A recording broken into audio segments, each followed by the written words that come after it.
നിങ്ങൾ വിചാരിക്കുന്ന പോലെ അത്ര എളുപ്പമൊന്നും അല്ല കാര്യങ്ങള്. എടാ ആദ്യമൊക്കെ അങ്ങനെ തന്നെയാ. ഒറ്റ കീറം കീറിണ്ടെങ്കിണ്ടല്ലോ ഓടെ അവിടുന്ന്. അവളോട് ഒരു അക്ഷരം പോലും മിണ്ടാൻ പറ്റിയിട്ടില്ല. അച്ഛനാകെ പ്രശ്നം. മൂപ്പര് ഇടവും വലവും തിരിയാൻ വിടില്ല. അമ്മയുടെ ഒരു കണ്ണ് എപ്പോഴും എന്റെ അവളുടെ മേല. പോരാത്തന്നെ സ്പൈവർക്കിന് അമ്പിളിയും. അപ്പോഴേ ഈ കിടപ്പിന്റെ വട്ടങ്ങളൊക്കെ എങ്ങനെയാടാ? എന്റെ കൂടെ കിടക്കണത് അച്ഛനാ. അയ്യേ, അച്ഛനോ? നന്നായി. അവളെ നോക്കി പേടിയില്ലാതെ ഒന്ന് സംസാരിക്കാൻ പോലും പറ്റാത്ത അവസ്ഥയാ. അതനുഭവിച്ചവർക്ക് മനസ്സിലാവും. നിനക്ക് ഭാര്യയോടൊന്നും മിണ്ടണം. പിന്നെ പിന്നെ ഒന്നുമില്ലെങ്കിലും ഒരു കുഴപ്പമില്ല. സ്വന്തമായിട്ടൊരു 5 മിനിറ്റ്. അതിന് വഴിയുണ്ട്. എന്ത് വഴി? എന്റെ അപ്പന്റെ സെല്ല് വഴി. അപ്പന്റെ എല്ല് വഴിയോ? എല്ലല്ലടാ, സെല്ല്, സെല്ലുലാർ ഫോൺ.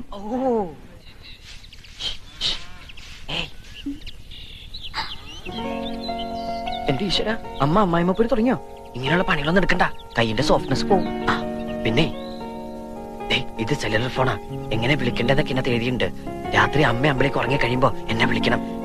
ഞാനൊരു വേഴാമ്പലിനെ പോലെ കാത്തിരിക്കും.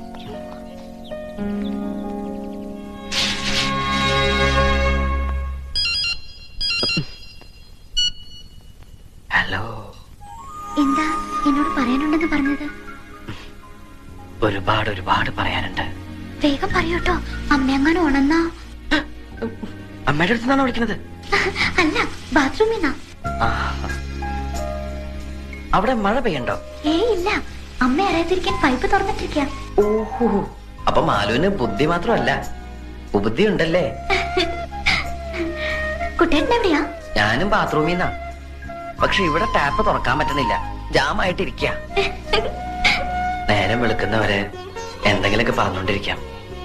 എനിക്ക് ആ ശബ്ദം കേട്ടോണ്ടിരിക്കാലോ. മാലു, എനിക്കൊരു തരൂ. എന്ത്? എനിക്കൊരു തരൂന്ന്.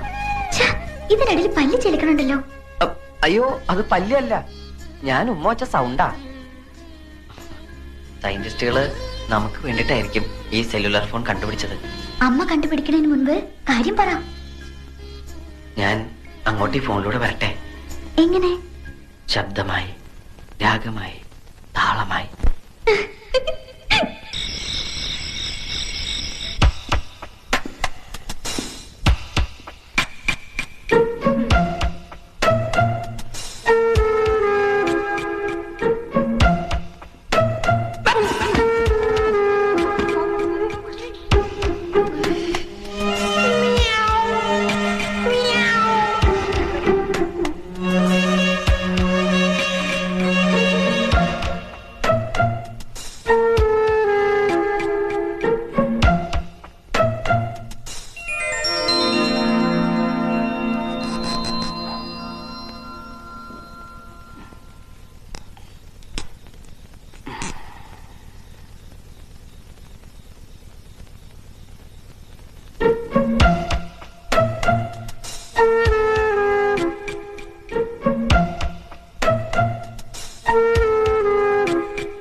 വന്നില്ലെങ്കിൽ ഞാൻ ഇനിയും വരും.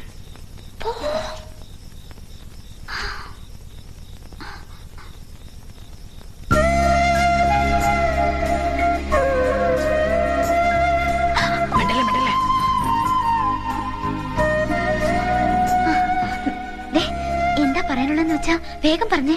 അമ്മ എണിക്കുന്നതിന് മുമ്പ് എനിക്ക് പോണം. അമ്മ എണിക്കണേ, എനിക്കട്ടെ. ഒരു ഉമ്മ തന്നാ വിടാം. അച്ഛന്റെ കയ്യിലടിച്ച് സത്യം ചെയ്തത് ഓർമ്മയില്ലേ? ഞാൻ ചെയ്തത് കള്ളസത്യം. സത്യം ചെയ്യുമ്പോഴേ ഞാൻ ഇങ്ങനെ പിടിച്ചിരുന്നു. ഇങ്ങനെ പിടിച്ച സത്യം പാലിക്കേണ്ടെന്നാ. This is strong promise. കഷ്ടം കേട്ടോ. കുട്ടിയുടെ പഠിച്ച് വലിയ ആളായ അതിന്റെ ഗുണം നമുക്കല്ലേ?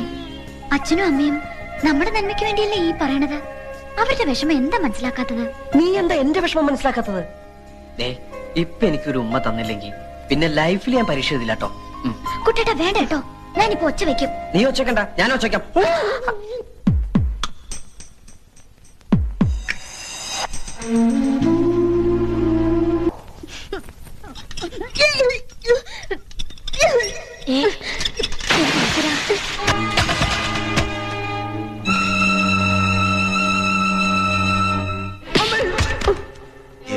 വഴിയില എന്നെ തോപ്പിക്കാൻ പറ്റുക നോക്കി നടക്കുക അല്ലടാ. എന്താ അച്ഛാ? ഒന്നും അറിയാത്തതിനെ പോലെ നീ എന്നെ കബളിപ്പിക്കാൻ അറിയില്ലല്ലേ? മനസ്സിലാക്കാതെ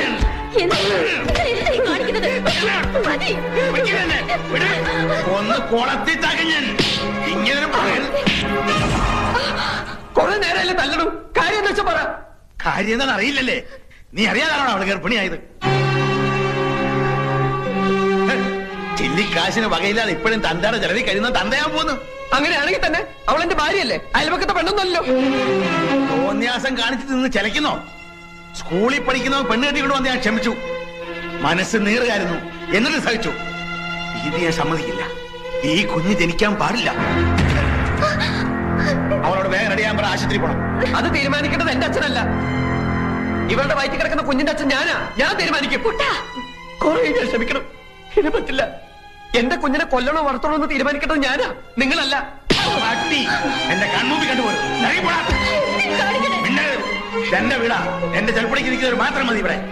നോക്കി നിൽക്കാൻ ഇറങ്ങി പോണാ നായ. നിങ്ങളുടെ ചൊൽപ്പടിക്ക് നിൽക്കുന്ന ഒരു നായ നിങ്ങൾക്ക് ആവശ്യം, അല്ലാണ്ട് മകനല്ല. അങ്ങനെ ഒരു നായായിട്ട് ഇവിടെ കിടക്കാൻ ഇനി എന്നെ കിട്ടില്ല. വേണ്ട, ഇറങ്ങി പോടാ. ഇങ്ങനൊരു മകൻ എനിക്ക് ജനിച്ചിട്ടില്ല ഞാൻ വിചാരിച്ചോളാം. ഇറങ്ങി വാടി നിന്ന് മോങ്ങാതെ. ഞാൻ വഴിയുള്ള ബന്ധം നീ ഇവരും തമ്മിലുള്ളൂ. അത് ഇന്നു പോലും ഇല്ല. ഞങ്ങളുടെ കുഞ്ഞിനെ വേണ്ടാത്ത ഈ വീട്ടിൽ ഞങ്ങളും വേണ്ട. വാടി. ഓട്ടടി. നശിക്കാനുള്ള ജന്മങ്ങൾ നശിച്ചേ തീരൂ.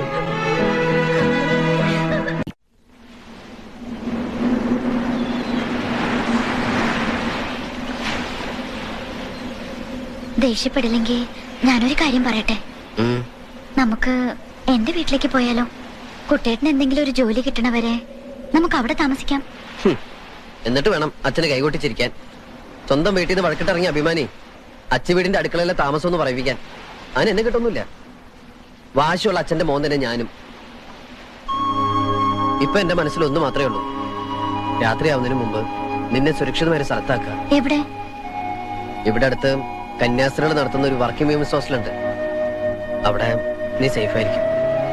അതിന് ജോലിയുള്ളവർക്കല്ലേ അവിടെ അഡ്മിഷൻ കിട്ടൂ. അതിനൊക്കെ പരിഹാരം ഉണ്ടാക്കാം. പക്ഷെ അതല്ലല്ലോ പ്രധാന പ്രശ്നം. കല്യാണം കഴിഞ്ഞവരെ അവിടെ അഡ്മിറ്റ് ചെയ്യില്ല. അപ്പൊ പിന്നെ എന്ത് ചെയ്യും? അതിനിപ്പോ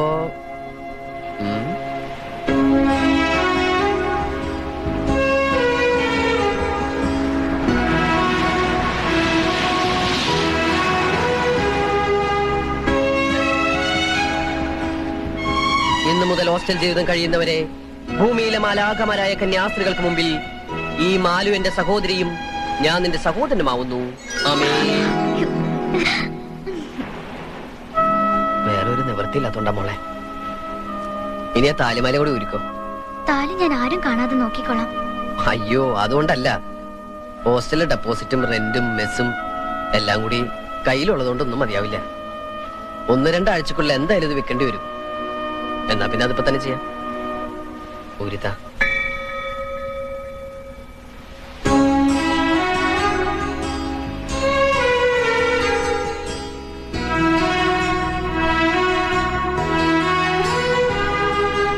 പരീക്ഷയിൽ ജയിക്കാൻ അമ്മ സരസ്വതിയുടെ അമ്പലത്തിൽ നിന്ന് പൂജിച്ച് കെട്ടിത്തന്ന ചരട. ഇത് താലി ചരടാക്കാം.